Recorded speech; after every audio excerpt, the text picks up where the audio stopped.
সুস্থতা হচ্ছে আল্লাহর দেওয়া সবচেয়ে বড় নেয়ামত। আর আরেকটি বড় নেয়ামত হলো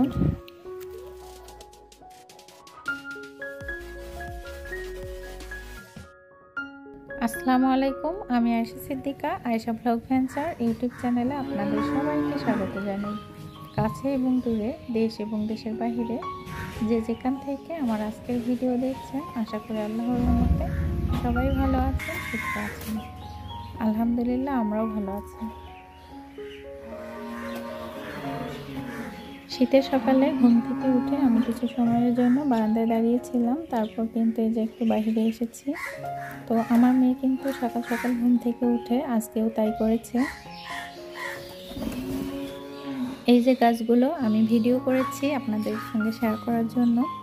এই গাছগুলো কিন্তু আমরা ঢাকা শহরে টবে করে লাগিয়ে অনেক যত্ন সহকারে কিন্তু রেখে দিই।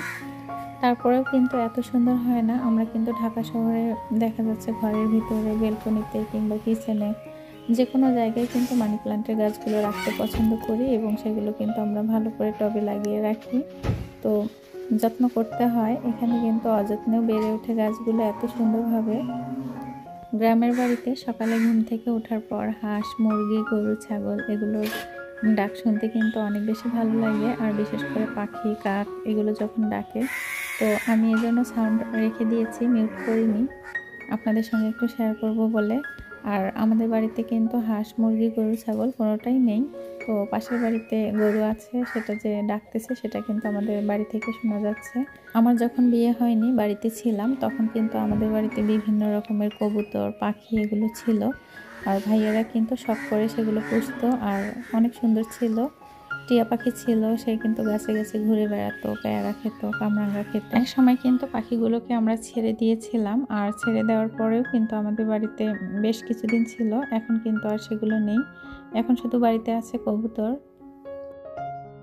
ঢাকাতে শাক কিনে রাখলে আসলে সকালে যদি কিনে নিয়ে আসে, বিকেল হতে হতেই কিন্তু সেগুলো নষ্ট হয়ে যায় যদি ফ্রিজে রাখা না হয়। তো এখানে কিন্তু এই শাকগুলো আম্মু বিকেলবেলা কিনে রেখেছে, আর পরের দিন সকালে আমি কিন্তু ভিডিও করেছি। শাকগুলো কিন্তু এখন পর্যন্ত ভালো আছে, একদম বাইরে রেখে দিয়েছিল কুয়াশার মধ্যে। আর এই যে শাকটা আপনাদের দেখাচ্ছি, এটা কিন্তু আমি ঢাকাতে অনেক খুঁজেও পাই না। আর এই শাক কিন্তু অনেক মজার, আপনাদের সবার পরিচিত কিনা জানি না। তো আমাদের এখানে কিন্তু এই শাকটা একটা মজার একটা শাক। এই শাকগুলো কিন্তু শীতের সময়ই শুধু হয়। আর যে পালং শাক যে আমরা খাই, পালং শাক আর এই শাক কিন্তু একসঙ্গেই এখানে পাওয়া যায়। তো আমরা এটাকে নাপা শাক নামে বলে থাকি। তো আপনারা কি শাক নামে চিনেন সেটা কিন্তু আমার সঙ্গে কমেন্টে শেয়ার করবেন। তো এখানে কিন্তু 3 রকমের শাক নিয়েছিল আম্মু। গ্রামে কিন্তু মুষ্টির চাল তোলার প্রচলন এখনো পর্যন্ত আছে। আর এই যে বৃদ্ধ যে চাচা এসেছেন, উনি কিন্তু মুষ্টির চাল নিতে এসেছেন। আর আমার ছেলে জিজ্ঞাসা করছিল যে আম্মু কেন চাউল নিতে এসেছে। তো আমি ওকে জিনিসটা বুঝিয়ে বললাম। ও কিন্তু মামির কাছ থেকে চাউল নিয়ে এসে দিয়ে দিচ্ছিল। গ্রামের মানুষ যে কতটা কর্মঠ, তাদের কিন্তু কর্মব্যস্ততা দেখলেই বোঝা যায়। তো যার যার কাজ শেষে করার জন্য কিন্তু এখন ব্যস্ত হয়ে পড়েছে। আমাদের বাড়িতে যে কাজের মানুষরা কাজ করেন, তারাও কিন্তু চলে এসেছেন। আমি যখন সকাল সকাল ঘুম থেকে উঠেছিলাম, তখন কিন্তু রোদ ছিল না সেরকম একটা।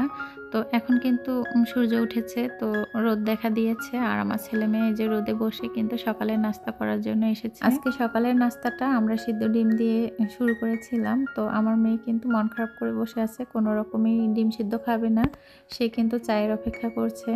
তো আমি বললাম যে তুমি সিদ্ধ ডিম খেয়ে নিলে কিন্তু মামি তোমাকে তাড়াতাড়ি করে চা বানিয়ে দিবে। তখন কিন্তু আমার মেয়ে হাতে নিয়েছিল। নানিমণি ঘুম থেকে উঠে কিন্তু খিচুড়ি রান্না করেছে, কিন্তু আমার মেয়ে কিন্তু খিচুড়ি খেতে রাজি না, সে চা খাবে। তো আমার ছেলে আর আমি কিন্তু একটু খিচুড়ি খেয়েছিলাম, তারপর কিন্তু আমরা চা নাস্তা করেছি। নাস্তা শেষ করার পর আমি যখন মোবাইল নিয়ে আর কি ভিডিও দেখতেছিলাম, বিভিন্ন আপুরা যে আমাদের সঙ্গে ভিডিও শেয়ার করে থাকে, সেটা দেখার পর আমি যখন বাড়ির ভিতরে গেলাম, গিয়ে দেখছি যে আমার মেয়ে যে চুলা জ্বালানো দেখে অনেক খুশি। আর ও কিন্তু সবসময় এরকমটাই করে, যখনই চুলা জ্বালানো হয় তখনই কিন্তু ও ধোঁয়ার সঙ্গে খেলবে, আনন্দ করবে। তো ওর কাছে অনেক বেশি ভালো লাগে।